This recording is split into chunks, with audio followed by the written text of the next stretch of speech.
My name is Alexander Vance, as in Alexander the Great. True to the name, my life is basically the premium deluxe script for a male power fantasy. My father is the chairman of the Vance Corporation. My mother is a world-renowned artist. My older brother, William, is the company's president, already running the show on his own. And me, as the family's ridiculously spoiled youngest son, my only job is to be handsome.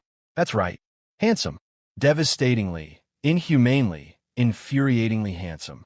Every morning, I'm jolted awake by my own good looks, after which I spend a solid 5 minutes appreciating the masterpiece in the mirror and thinking, this world would be so dull without me. Besides being handsome, I'm also rich, have impeccable taste, and a degree from Oxford, majored in art history, minored in how to annoy you with effortless grace. The word failure simply does not exist in my vocabulary. Until today, my 25th birthday, and the eve of my engagement party to Chloe Pearson, the Pearson family heiress. I was standing in a bespoke Tom Ford suit, swirling a glass of 82 Romanicani by the floor-to-ceiling windows of my penthouse apartment, which overlooked the entire glittering New York City skyline. I was about to post a picture to Instagram with the caption, "It's lonely at the top." The second I found the perfect angle and hit the capture button, my vision blurred. A series of small, multicolored lines of text, each in a different font, started scrolling across my field of vision like comments on a live stream. Front row seats. Get your popcorn here. Witness the birth of the clown of the year. Here we go. It's this unlucky bastard, the one who's even hotter than the main character. He's about to get publicly humiliated by his fiancée. LOL, look at him striking a pose. Little does he know he's already been cheated on. High voltage warning. In 3 minutes, fiancée Chloe Pearson will post an All for Love Instagram story, officially announcing she's calling off the wedding and flying to Paris to chase her one true love, Caleb Thorne. I blinked. What the hell? I figured it was a hallucination from too many late-night gaming sessions. Or maybe this vintage wine had finally gone bad. But the pop-up comments kept relentlessly refreshing. Oh man, look at his dumb face. He definitely thinks he's seeing things. Alex Vance. Who am I? Where am I? What the hell is this crap in front of my eyes? Don't fight it, sweetie. You're just the villainous side character in a novel called The CEO's Runaway Heart. Your only purpose is to use your money and face to make the main hero, Caleb, look even more passionate and awesome by comparison. Your fiancée, Chloe, is the female lead. She doesn't love you. She loves that broke but noble guy, Caleb. My brain short-circuited for a solid 3 seconds. Transmigrated into a book? A side character? A clown? Me, Alexander Vance, golden boy of the universe for 25 years, was living in some trashy romance novel as a plot device. You have got to be kidding me. A cold smirk spread across my face. I slammed the wine glass down on the table. You want to see me become a laughingstock? Not a chance in hell. I immediately whipped out my phone and tapped on Chloe Pearson's contact icon. Good. No new posts on her feed yet. 1 minute to go. Get ready for the drama, people. Alex is about to have a meltdown. LOL. I'll bet a bag of flamin' hot Cheetos he smashes his phone. I saw that comment, and the corner of my mouth curled into an icy grin. Smash my phone. So basic. I dial my father's number directly. Dad, hey. Alex, are you ready? Don't be late for the engagement party tonight, my father said, sounding cheerful. Oh, about that, I said, slowly straightening my tie, my voice low but crystal clear. The engagement party is off. Chloe and I are done. The other end of the line was silent for a full 10 seconds before my father's roar erupted. Alexander, what the hell are you talking about now? I'm not crazy, I said, feeling my mood inexplicably improve as comments like WTF? He's going off script. Damn, the side character just became self-aware. And now, this is getting interesting, floated past. It seems the lovely Miss Pearson has decided I'm not good enough for her. She's off to chase her one true love. I can't very well stand in her way, can I? That would be so undignified. Look, Dad, I'll explain the details later. For now, notify all the guests that the party is canceled. I refuse to be publicly embarrassed by the Pearsons. After hanging up, I felt the blood roaring in my veins. It was a mix of fury and humiliation, but mostly it was the exhilarating thrill of revenge. You want to make me the clown? I'll nuke your social life first. But that wasn't enough. Not even close. My eyes scanned the pop-up comments again, and a new piece of information caught my eye. Honestly, I always thought the most tragic character in the book was Alex. It was the other girl, Victoria Davenport. OMG, yes, the cool, brilliant, untouchable heiress of the Davenport family. She's my absolute queen. Such a shame. A perfect woman like her, hopelessly in love with the main character, Caleb Thorne. The story goes that Victoria used to have severe depression. When she was studying in the UK, she almost committed suicide, and Caleb was the one who saved her. From then on, he became the only light in her life.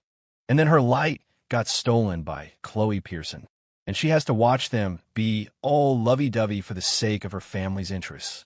So tragic. Victoria Davenport. The name sent a ripple through my memory. I remembered her. That woman. Back at Oxford, I had pursued her relentlessly. She was like an iceberg. No matter how many cliché tactics I threw at her, sports cars, roses, candlelit dinners, she remained completely unmoved.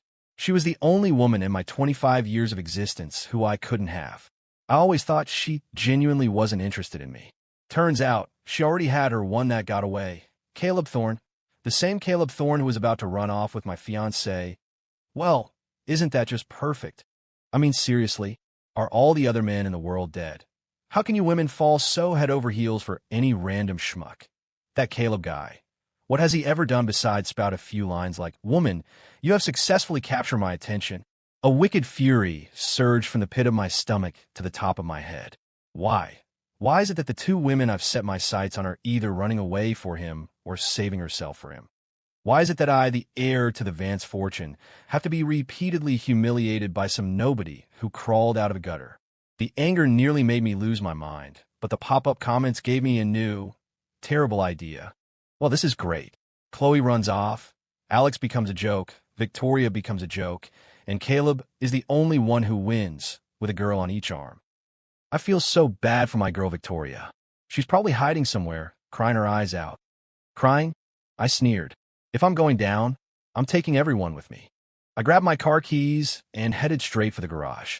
My limited edition Bugatti Veyron let out a low growl, like a predator ready to pounce, as it carried me into the city's stream of traffic. Destination: Davenport Holdings headquarters. I stormed into the top-floor CEO's office at Davenport Holdings without any resistance. Victoria was sitting behind a massive desk, dressed in an impeccably tailored white pantsuit. Her long hair was tied back flawlessly, and she wore a pair of delicate gold-rimmed glasses, her focus entirely on the document in front of her. Sunlight streamed through the blinds, casting dappled shadows on her, making her look like a cool, distant figure in a painting. Hearing the commotion, she looked up. A flicker of surprise, almost imperceptible, crossed her eyes when she saw me, but her expression quickly returned to its usual calm.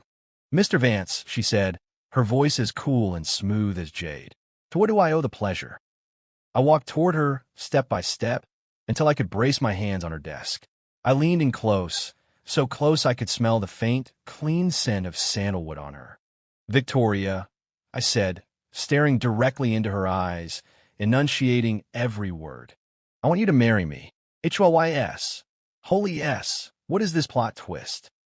HE's lost it. The side character has completely lost his mind. He's asking the other woman to marry him. This is wild. So wild. This is the kind of anti-romance, chaos plot I live for. Victoria's pupils contracted sharply, but she quickly regained her composure. She adjusted her glasses and said flatly, "Mr. Vance, it's not April Fool's Day." "I'm not joking." I straightened up, pulled my phone from my pocket, and slid it across the desk to her, a single photo displayed on the screen. In the picture, Chloe Pearson was kissing a man at the airport. That man was, of course, Caleb Thorne. I'd had my assistant hack the airport security feed and find it within 5 minutes. "Your savior and my fiancé," I said with a villainous smile. The two of them should be 30,000 feet in the air on their way to Paris by now. The color drained from Victoria's face instantly. Her eyes were glued to the photo, her fingers gripping her fountain pen so tightly her knuckles turned white. "OMG, Victoria, don't look. I can't bear it." "Alex, you bastard." You're stabbing her right in the heart. This is psychological warfare, pure sadism. Seeing her wounded expression only fueled the wicked fire inside me. Perfect. That's the look I wanted. So, how does it feel, Miss CEO? I whispered, leaning close to her so only she could hear. Being betrayed by the man you love and another woman. It doesn't feel good, does it? Her body trembled ever so slightly. Now, I'm giving you a chance to get revenge on him. I continued, my voice a demonic temptation. Marry me. Once the news of our wedding gets out, how do you think your one true love and my darling fiancé will feel on their little romantic getaway in Paris? Victoria snapped her head up. For the first time, her beautiful eyes showed an emotion other than icy indifference. Pure, unadulterated hatred. She hated me. I could see it. You think I would agree to such an absurd proposal? She asked, her voice trembling slightly. You will, I said with certainty, because you have no other choice. Besides, I paused, a truly malicious smile spreading across my face. You're so fond of Caleb, right? Well, coincidentally, I'm very fond of him too. He discussed me once, so I'll play with you once, over and over, until I get bored. DM in. What kind of depraved talk is that? A villain in a suit, a monster, but I kind of love it. Victoria, run. This man is the devil. I expected her to refuse angrily, maybe even call security to throw me out. But to everyone's surprise, including my own, Victoria was silent for a long time. Then she let out a long, slow breath, as if it took all the strength she had. She took off her glasses, pinched the bridge of her nose, and when she looked at me again, the hatred and pain in her eyes were buried under an even deeper layer of ice. Fine, she said. I'll marry you. At that moment, it wasn't just the pop-up comments that went wild. Even I was stunned. What did I just hear? She agreed. That's not how the script goes. Director. Where's the director? I want to file a complaint. Is this what they call if I have no morals? No one can guilt-trip me? She's sacrificing herself to get revenge on the jerk? I stared at her, trying to find even a hint of a joke on her flawless face. There was none. She was completely serious. However, I have one condition, Victoria said, standing up. She walked around the desk to face me. Though she only came up to my chin, her presence was just as powerful as mine. Our marriage is a partnership.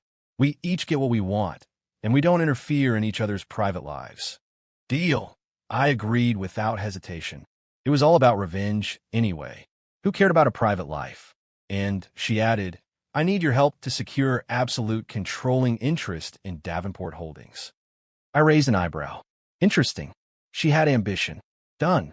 And just like that, on the day of my engagement party, I made a ridiculous marriage pact with the one woman I could never have. After leaving the Davenport building, I immediately called a judge I knew and asked him to work a little overtime. Half an hour later, at City Hall, Victoria and I were each holding a freshly printed marriage license. Looking at the certificate, at her expressionless face next to my impossibly handsome one, felt surreal. Just then, my phone rang. It was Chloe. I put on speaker, and Chloe's furious voice filled the car. Alex, what is the meaning of this? How could you cancel the engagement without telling me? You made me a complete laughingstock. I scoffed. Weren't you just busy making out with your darling Caleb? What? You didn't get enough in Paris. You wanted to fly back so I could kiss you too. The other end of the line went silent. Chloe, I may be a bastard, but I don't do leftovers. Especially not someone else's. I flicked the edge of the marriage license, making a crisp snap sound next to the phone's microphone. Oh, and I forgot to tell you, I'm married now. I hope you and your true love have a wonderful time begging for change on the streets of Paris. With that, I hung up and blocked her number. A clean sweep. Savage. Absolutely savage. I could watch that on repeat. Oh well, Chloe must be losing her mind. She thought she was dumping the side character, but now she's the one who got dumped. Is it just me, or did anyone else notice Alex said he got married? Did he and Victoria really get a license? That fast? I glanced over at Victoria in the passenger seat. She had been staring quietly out the window the whole time, as if everything that had just happened had nothing to do with her. Victoria, I said suddenly, as of today, you're Mrs. Vance. Get ready. Our game is just getting started. She didn't turn her head, only offered a quiet, I started the engine, and the Bugatti roared to life again. I knew, from that moment on, the plot of this trashy little novel had been completely and irrevocably derailed by me. And I was no longer the pathetic side character. I was the one in control. Our married life began in a way that was even more twisted than I had imagined. I brought Victoria back to my penthouse, not the old Vance family estate.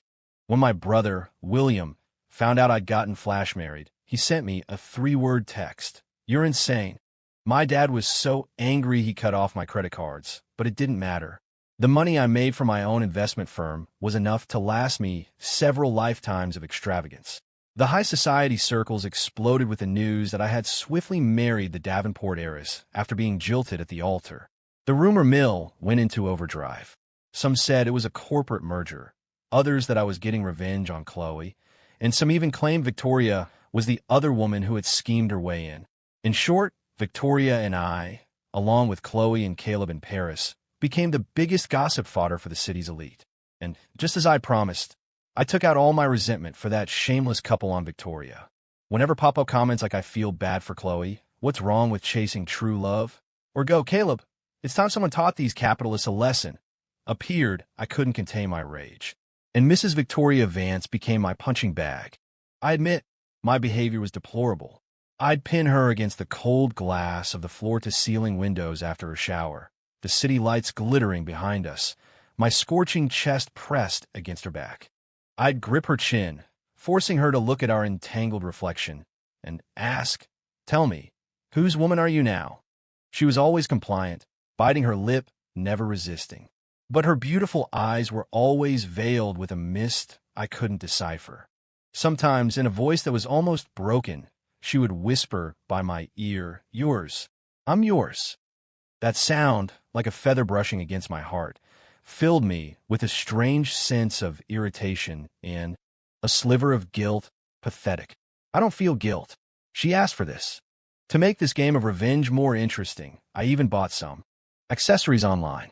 When I pulled out a black leather collar studded with tiny diamonds, the pop-up comments exploded. "HOYS. Are we really going there? 911. I'd like to report a crime. Alex, you monster. Get away from her and let me take your place."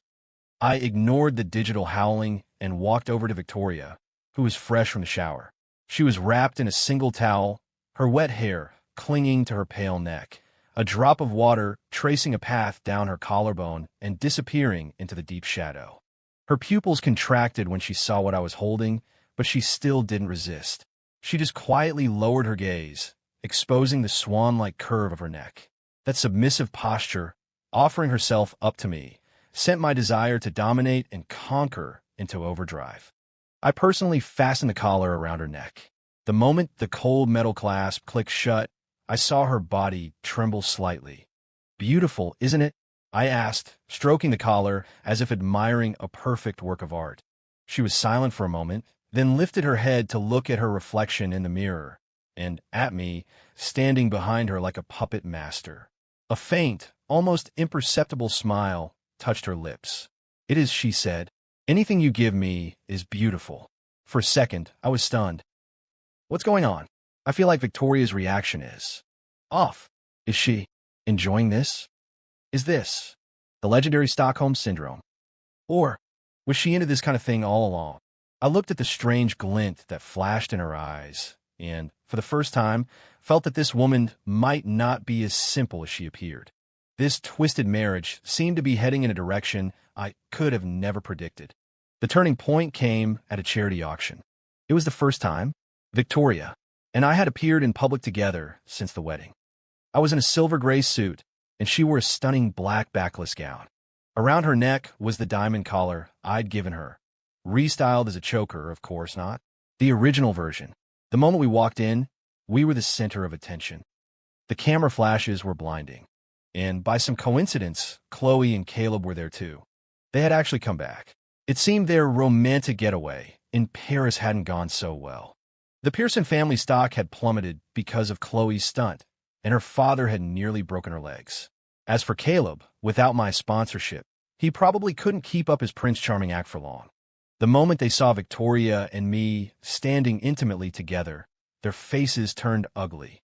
Chloe marched right over, putting on a pitiful act. Alex, you really got married. How could you do this to me? Before I could speak, Victoria, who was beside me, gently linked her arm with mine. She gave Chloe a faint smile, one that was both polite and distant. Miss Pearson, please watch your words. You are speaking to my husband. Whoa, Mrs. Vance is on fire. That's a power move. I love it. Chloe's face is literally green. El Mayo, serve her right. Chloe was speechless and could only look to Caleb for help. Caleb immediately stepped forward, pulled me aside, and put on a pained expression. Alex, I know you hate me, but you can't take out on Victoria. She only did this because of me. Because of you? I cut him off, laughing mockingly. Who the hell do you think you are? You really think you're important enough for me to do anything because of you? I patted his cheek, lowering my voice. Listen up, kid. Don't mess with me, and don't mess with my wife. Otherwise, I'll be more than happy to show you what real power looks like. With that, I wrapped my arm around Victoria and walked into the main hall without a backward glance. Once the auction started, the real show began. A white jade statue of a bodhisattva from the Tang dynasty was brought out with a starting bid of $300,000. Here it is. The plot point. In the original book, Alex tries to buy this statue for Chloe, but Caleb outbids him and gives some speech about how money can't buy sincerity, which pisses Alex off. I looked at the statue, then at Caleb and Chloe across the room, who were watching me like hawks. A plan formed in my mind. I raised my paddle. 500,000. Caleb immediately followed. 600,000. 800,000. 1 million. Caleb shouted, his face turning red. I smiled. Oh well, he took the bait. Alex is such a troll. He doesn't even want it. He's just driving up the price. I lowered my paddle and made a be my guest gesture. In the end, Caleb bought the statue, valued at 800,000 tops, for a sky-high price of $1.5 million, earning an adoring look from Chloe and stares from everyone else as if he were a complete idiot. I was in a great mood, ready to sit back and enjoy the show. Just then, the next item was brought out. It was a black jade pendant carved with a dragon, an antique piece with exquisite craftsmanship. It was something my grandfather had always cherished before it was lost. This was the main reason I came tonight. The starting bid was 100,000. I was about to raise my paddle, but Victoria, next to me, beat me to it. 500,000. Her cool voice echoed through the hall. I froze. Everyone froze, including Caleb and Chloe. A woman who had just helped her husband financially cripple his rival was now bidding herself. What was this? Some clueless nouveau riche guy also raised his paddle. 600,000. Victoria didn't even glance at him. She raised her paddle again. 1 million. The hall erupted in murmurs. The other bidder, intimidated by her confidence, sheepishly lowered his paddle. In the end, Victoria won the pendant for $1 million. As everyone stared in bewilderment, she turned to me and said calmly, his bidding was annoying me. I didn't want anyone else to have it. Consider it. Buying some peace and quiet. What kind of reason is that? I don't know. I feel like she knew Alex wanted it. Pay attention to the details. Alex's eyes lit up when he saw the pendant. Victoria definitely noticed. I ship it. This is some twisted way of showing affection. I didn't buy it for you. I just didn't like it. A true ice queen. I stared at her, and for the first time, my heart felt something akin to surprise. This woman, just when I thought I had her figured out, always managed to surprise me or shock me. After the auction, in the car on the way home, she handed me the velvet box containing the pendant. For you, didn't you say you were just buying some peace and quiet? I didn't take it. And now I have my peace, she said, pressing the box into my hand. Put it on. It suits you. I opened the box. In the dim light of the car, the dragon pendant glowed with a deep, gentle luster. Something, somewhere deep inside my chest, was gently nudged. The continuous revenge campaign had left me, well, a little drained. Oh well, I told you so. There's no such thing as tireless work, only a tired worker. Alex, I feel empty. Maybe you need some Blue Chew. Reading these crude comments, I scowled and decided to make a strategic retreat to the Vance family estate to recuperate for a few days. The official story was that I was spending quality time with my parents.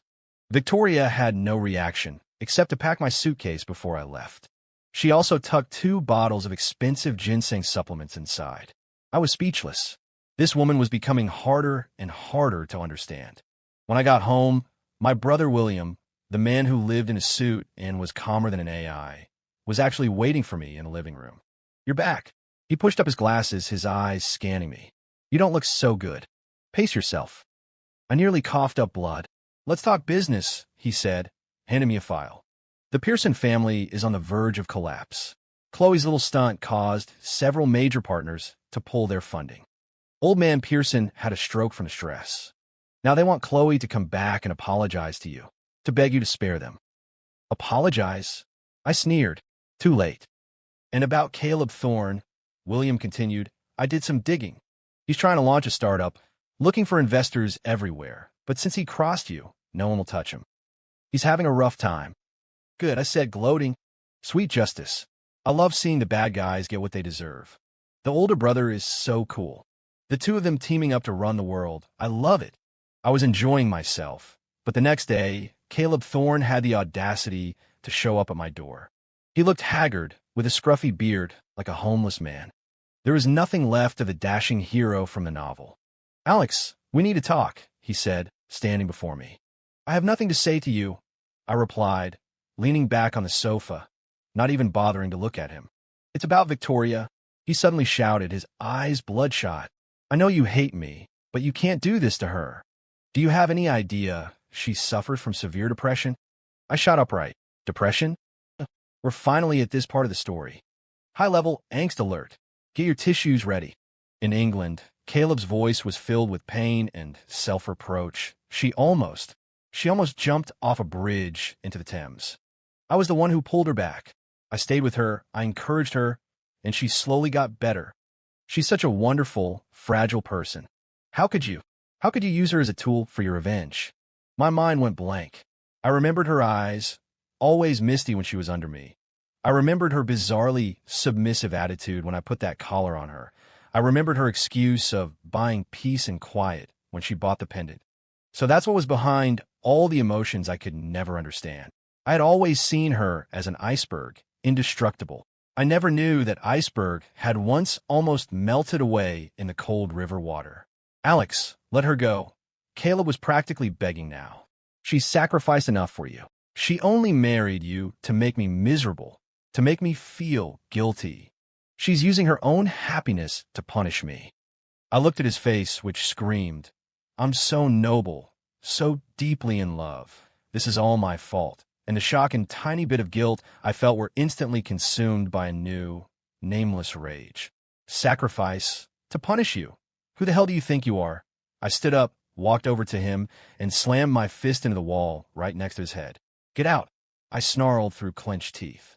Alex, I said, get out. I grabbed him by the collar, my eyes as cold as death. Listen to me, Caleb. Victoria is my wife now. I don't care about her past. Her future is mine to handle.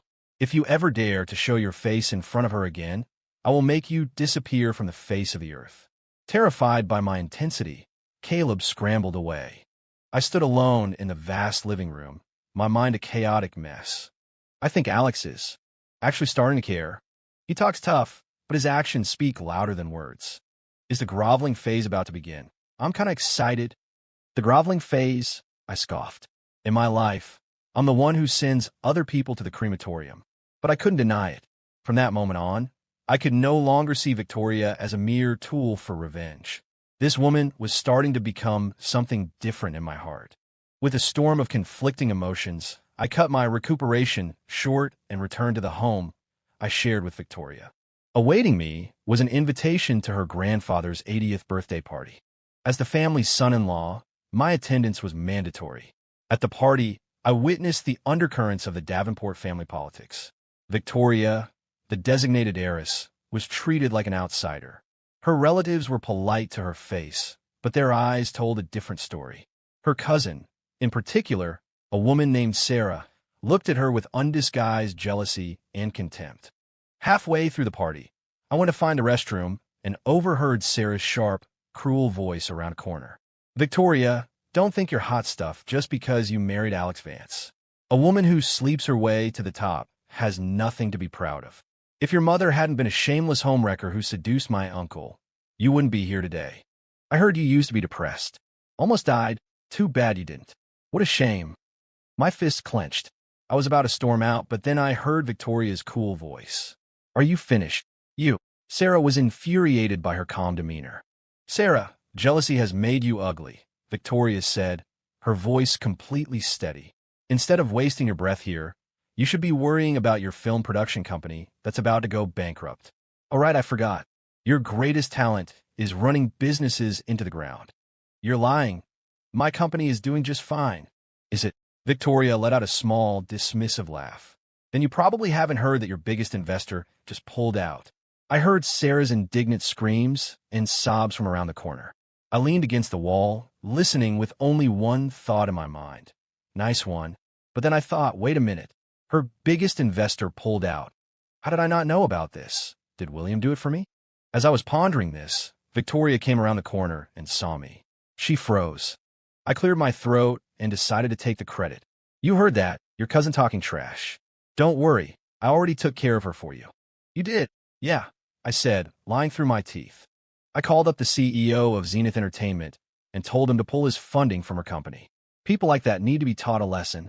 I expected her to be her usual stoic self, but instead, she just stared at me.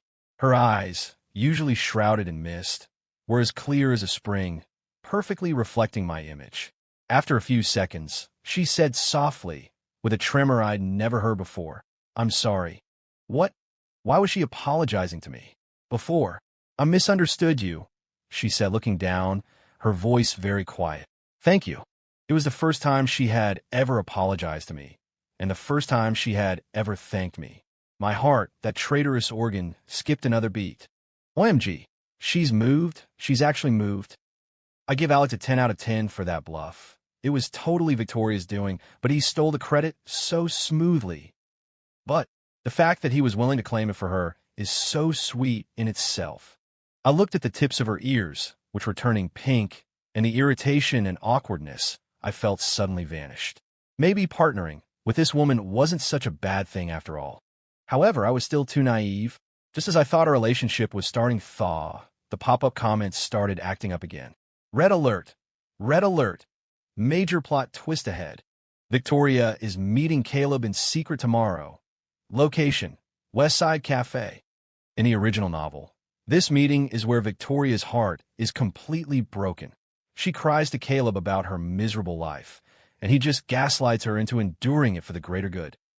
Alex is about to get cheated on. It's only a name, but it still sucks. I stare at those bright red comments, and my recently improved mood instantly turned black. Unbelievable. Victoria, you got some nerve, playing the damsel in distress in front of me, then turning around to meet your old flame? You were going to cry to him? What do you take me for? A recycling bin. Rage once again consumed all reason. I made my decision. Tomorrow, I was going to catch them in the act. I needed to see for myself just how many faces this woman really had. The next day, I drove a beat-up Volkswagen, wore sunglasses and a mask, and snuck over to the secluded cafe on the west side.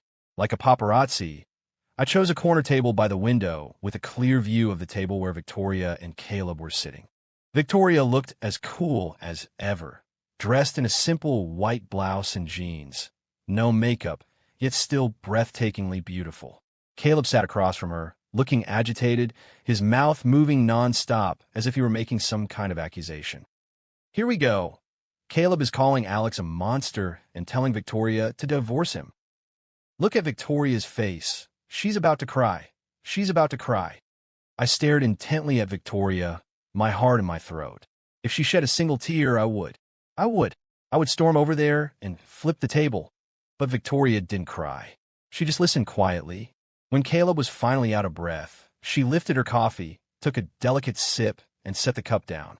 Are you finished? She asked, her voice as still as a frozen lake. Caleb was taken aback. Tora, Caleb, Victoria interrupted, leaning forward slightly.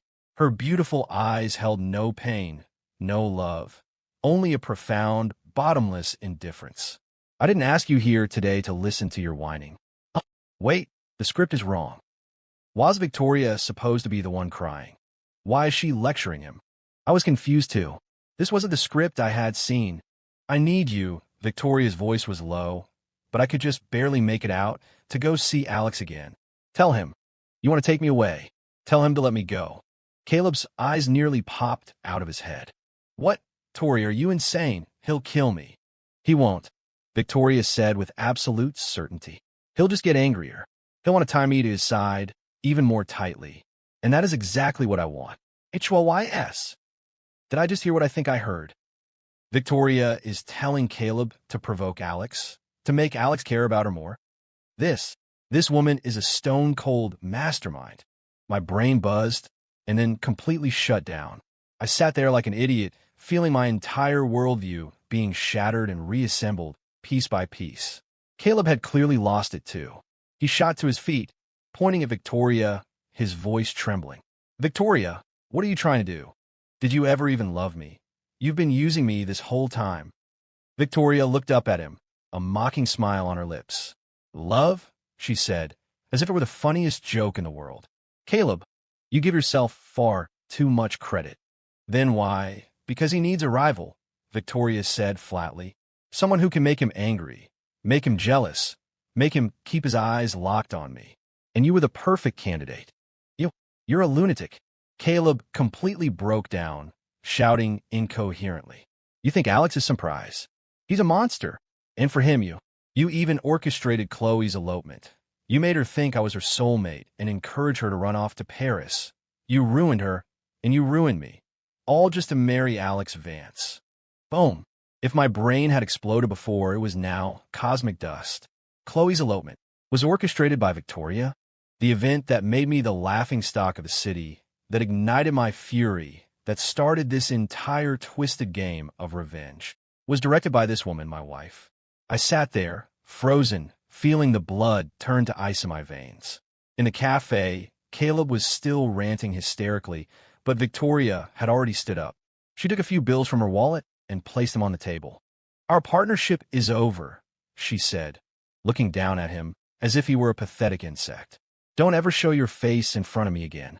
With that, she turned and walked out of the cafe without a backward glance. I watched her leave, this woman who I had always seen as fragile, cool, and deserving of pity. But in that moment, she looked like a queen, a grandmaster who had planned every move. So, it turns out I was the clown all along. I thought I was the one pulling the strings, but I was just a pawn, played perfectly from the very beginning. Victoria Davenport. What kind of woman are you? I don't know how I got home. I locked myself in my study, replaying the conversation between Victoria and Caleb over and over in my mind. Every word was like a hammer, smashing my perception of reality. She didn't love Caleb. She used Caleb to provoke me. She planned Chloe's elopement. It all led to one conclusion. She wanted to marry me. But why? Why go through such a convoluted, extreme, and self-destructive plan? Dude, stop spacing out and go find the evidence. I remember in the novel's epilogue, it mentioned Victoria had a locked diary. It's in her study. Go. The pop-up comments snapped me back to reality. Right? The diary. I burst into her study. It was a space completely different from mine, calm, restrained, meticulously organized. I frantically searched the bookshelves and finally, in the most inconspicuous corner, found a deep blue notebook with a combination lock. What was the code? I tried her birthday. Wrong. I tried our anniversary. Wrong again. Idiot. Try your birthday. My birthday. Dubiously, I enter my own birthday. 0915. With a soft click, the lock sprang open. My heart, in that instant, completely stopped. With trembling hands, I opened the notebook. There were no girlish secrets, no romantic poems. It was a user analysis report, detailed to a terrifying degree. And the user was me, Alexander Vance. On the first page was a photo of me, a candid shot from an equestrian competition at Oxford. I looked heroic, dashing, unbelievably handsome. Beneath the photo, in her neat, strong handwriting, it read, Target, Alexander Vance. Personality analysis. Extremely narcissistic, arrogant, responds to gentleness but not force, possesses a minor desire for control and a wicked sense of humor. Prefers women who are beautiful and challenging. As I turned the pages, each one documented a girl I had dated. Anna, ballerina. Pros, great body, elegant. Cons, too clingy, lacks initiative. Relationship duration with AV, 3 months. Conclusion, he likes elegance but hates brainlessness. Lily, rock singer. Pros, strong personality, rebellious. Cons, too wild, lacks boundaries. Relationship duration with AV, 1 month. Conclusion, he likes a rose with thorns but hates getting pricked. Jessica, scholar. Pros, intelligent, thoughtful. Cons, plain appearance, too assertive. Relationship duration with AV, 2 weeks. Conclusion, he appreciates intelligence, but only after he finds you attractive. Page after page after page. Every single one of my ex-girlfriends was analyzed in detail. Pros, cons, relationship duration, reason for breakup. All compiled into a report on Alexander Vance's ideal type. The last page of the report was her self-improvement plan. Phase 1, physical transformation. Maintain physique, study tea ceremony and floral arrangement to cultivate an aura of cool elegance, aligning with his preference for grace. Phase 2, personality construction. During Oxford, maintain an aloof distance. Reject all his advances to create a sense of challenge and mystery, stimulating his desire for conquest. Phase 3, create opportunity. Utilize Chloe Pearson and Caleb Thorne to engineer an elopement incident, enraging AV and forcing him to shift his attention to me. Phase 4, passive acceptance. Agree to his revenge marriage proposal, displaying submission and endurance to satisfy his desire for control. Phase 5, I couldn't read anymore. I slammed the notebook shut, feeling as if all the strength had been drained from my body. So my determined pursuit, my gleeful revenge, my smug sense of control, all of it had been part of her calculations. I thought I was playing checkers while she was playing chess. Turns out, she had dug a pit 18 layers deep and was just waiting for me to jump in. This woman, to get me, was so calculating it was terrifying. I grabbed the diary and stormed out of the study. Victoria was sitting on the living room sofa in her pajamas, hugging a throw pillow, quietly watching TV. She heard my footsteps and turned her head. When she saw the diary in my hand, the color drained from her face. She stood up, her lips parting, but no words came out. "Explain this," I said, throwing the diary onto the coffee table. The loud slam made her whole body flinch. I stared at her, trying to find a trace of panic or deceit on her face. But there was none. She just looked at me, pale, her eyes that had always held so many secrets now filled with something I'd never seen before. Despair, as if the entire world she had so carefully constructed had just come crashing down. "It's true," she finally said, her voice hoarse. "Everything is just as you see it." She admitted it, just like that. "Why?" I practically screamed. "Victoria, why would you do all this?" "Because." She looked up, her eyes instantly welling with tears. Fat teardrops rolled down her cheeks, hitting my heart with a searing pain. "Because you said," she choked on a sob, unable to continue. "You said, once I have it, I don't want it anymore." I froze. Did I say that? I think I did, back at Oxford when I was trying to get her attention. I was bragging to some friends, and she must have overheard. I was scared. She cried like a child, all her composure and pretense shattering in an instant. I was scared that once you had me, you wouldn't like me anymore. I was scared I'd end up just like Anna or Lily or all the others, tossed aside after a few weeks. So, I couldn't accept your advances. This was the only way. The stupidest, most extreme way I could think of to make sure you never felt like you'd completely won me, to make you keep your eyes on me. I thought, as long as I could stay by your side, it didn't matter how. Being your plaything, your tool, none of it mattered. As long as I could see you. "Alex, I'm so sorry. I know I was wrong. Are you going to make me leave now?" She stood there, trembling, crying like a drenched kitten, helpless and pathetic. I looked at her, my heart a tangled mess of emotions. Anger, shock, the humiliation of being deceived. The moment I saw her tears, it all melted away into an indescribable ache and relief. So I wasn't a clown. I was just an idiot blinded by love, who had fallen for an even bigger idiot. Case closed, everyone. It was Alex's fault all along. Once I have it, I don't want it anymore. The ultimate jerk line comes back to haunt him. I'm crying. Victoria loves him so much it hurts. My poor girl. I took a deep breath, trying to calm the storm inside me. I walked over to her, raised my hand, and wiped the tears from her face. She flinched, thinking I was going to hit her, and squeezed her eyes shut in resignation. Seeing her like this, I felt a mix of anger and amusement. Victoria, I said, tilting her chin up, forcing her to look at me. I deliberately put on a menacing expression. You think a few tears will make this all go away? She looked at me with despair. You orchestrated this whole grand drama, played me for a complete fool. You think I'm going to let you off that easily? I watched her face grow paler, and my wicked sense of humor resurfaced. If you want my forgiveness, fine. I leaned in close to her ear and said, word by word, chase me again. This time, no tricks, no manipulations. I want to see your real heart. If you win me over, we'll have a real wedding. And if you don't, I pause for dramatic effect.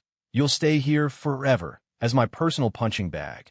Victoria stared at me, as if she couldn't believe what she was hearing. After a long moment, she asked tentatively, Are you serious? And Alexander Vance never goes back on his word. The next second, she threw herself into my arms, hugging me tightly, and burst into tears again. In her cries, there was pain and fear, but mostly there was the joy of getting a second chance. I held this crazy, wonderful woman in my arms, and as a final pop-up comment appeared, Congratulations, host, on reversing your fate and finding true love. This system is now signing off. Wishing you and your queen a long and happy life. I couldn't stop the smile from spreading across my face. Victoria, I thought, the real game starts now. Victoria's pursuit began, and it did so in a very Victoria way. The next morning, I was awakened from a deep sleep by the overwhelming scent of roses. I opened my eyes to find my massive bedroom had been transformed into an ocean of red. Thousands upon thousands of premium Ecuadorian red roses filled every corner of the room. On my nightstand was a card with her neat handwriting. Good morning, Mr. Vance. 9,999 roses to represent my everlasting love for you. Yours, Tori. I was speechless. Tacky. So tacky. But I love it. This is how a boss lady CEO chases a man. Simple and brutally effective. I got out of bed, scowling, and went to the dining room to find an exquisite breakfast laid out on the table. Victoria stood nearby in an apron, watching me with an expectant look. I made it myself, she said, a little embarrassed. I don't know if you'll like it. I took a bite. The taste was questionable, but I ate every last bite with a straight face. It's adequate, I said flatly as I put down my fork. She immediately beamed like a child who'd just been given candy. In the days that followed, my life was completely consumed by her courtship. She sent flowers to my office every day, so many that my employees probably thought I was planning a career change in forestry. She packed me lunch every day, and the taste gradually evolved from inedible to delicious. She would buy any sports car, watch, or piece of art that I casually mentioned was not bad, and present it to me, asking, "Do you like it? It's yours." I felt like I was living out the female lead's role in a romance novel. And through it all, I enjoyed her attention while keeping up my hard-to-get act. She asked me to a movie. I showed up half an hour late. When I arrived, I found she had rented out the entire theater and was just sitting there, waiting for me quietly. She took me to a new restaurant she'd opened. I complained that the food wasn't plated nicely. The next day, the head chef was replaced by a Michelin 3-star chef. Outwardly, I called her efforts childish and boring, but inside, I was happier than I'd ever been. Alex is such a hypocrite. He says no, but his body says yes. Is this what love smells like? I'm so jealous. Our relationship, in this strange girl chases guy dynamic, heated up quickly. I stopped tormenting her, and she stopped being so cautious. We started acting like a normal couple. We held hands, we hugged, we kissed. I discovered that beneath all her layers, Victoria was actually very affectionate. She loved hugging me from behind, burying her face in my back like a small animal seeking comfort. I also discovered what it truly felt like to fall in love. You find yourself wanting to do everything for her, to give her the best of everything in the world. Her smile can make your entire day, and the slightest frown on her face makes your heart ache. It seemed that I, Alexander Vance, had well and truly fallen, just as I was preparing to grudgingly accept her courtship and plan our real wedding. An unwelcome guest shattered our bliss. One day, I was in my flower shop, also known as my office, admiring a new shipment of blue roses from Victoria when Chloe Pearson burst in. She was drunk, reeking of alcohol, her makeup smeared. She was a complete wreck. "Alex," she cried, lunging to hug me. I dodged her with disgust. "I was wrong, Alex. I was so wrong," she sobbed hysterically. "Caleb and I broke up. He's a liar. He never loved me. He only loved my money. I regret it, I really do. The one I've always loved is you. Can we start over? Please." She launched into a full-blown melodrama, crying and begging as if she had truly seen the error of her ways. Whoa, it's the primetime drama, temptation of an ex. Chloe's acting deserves an Oscar. I watched her coldly, as if she were a clown. "Chloe," I said, my voice devoid of any warmth, "do you know what you look like right now? You look like a beggar who tried eating trash from a dumpster, found out the trash was rotten, and came running back saying the original meal was better after all. You." Her sobs stopped abruptly, her face turning white. "Save your cheap tears," I said, tearing her performance to shreds. "I don't recycle trash." "Alex, don't you dare!" she shrieked, her shame turning to rage. "Dare?" I was about to really let her have it when the office door was pushed open. Victoria walked in. She froze when she saw the scene, and then a fire I had never seen before ignited in her cool eyes. She walked straight up to Chloe without a word. Chloe was about to say something, but Victoria raised her hand and delivered a sharp, clean slap across her face. The smack echoed in the silent office. Chloe was stunned, clutching her face, looking at Victoria in disbelief. I was stunned too. My wife was this much of a badass? You hit me. I hit you. Victoria sneered, and then delivered another slap with the back of her hand. This time, Chloe crumpled to the floor and passed out. "Holy yes! Holy yes! Holy yes! While you are majesty, I am not worthy." Protecting her man. This is the greatest plot twist ever. I love her so much. Victoria didn't even glance at the woman on the floor. She walked straight to me, her eyes red, and threw her arms around me.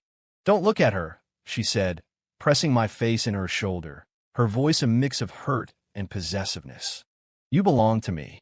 I felt her body trembling slightly in my arms and heard the possessive declaration in her choked voice. My heart completely melted. I hugged her back, chuckling softly in her ear. "All right, I'm all yours." She nuzzled against me, then looked up, her eyes shining, and said something I never expected. "Alex, let's get married soon." She looked at me, her gaze intensely serious. "I want to be your wife. Officially. As soon as possible." I looked at her, this woman who had schemed and fought, who had become brave for me, who got jealous for me, who would throw a punch for me.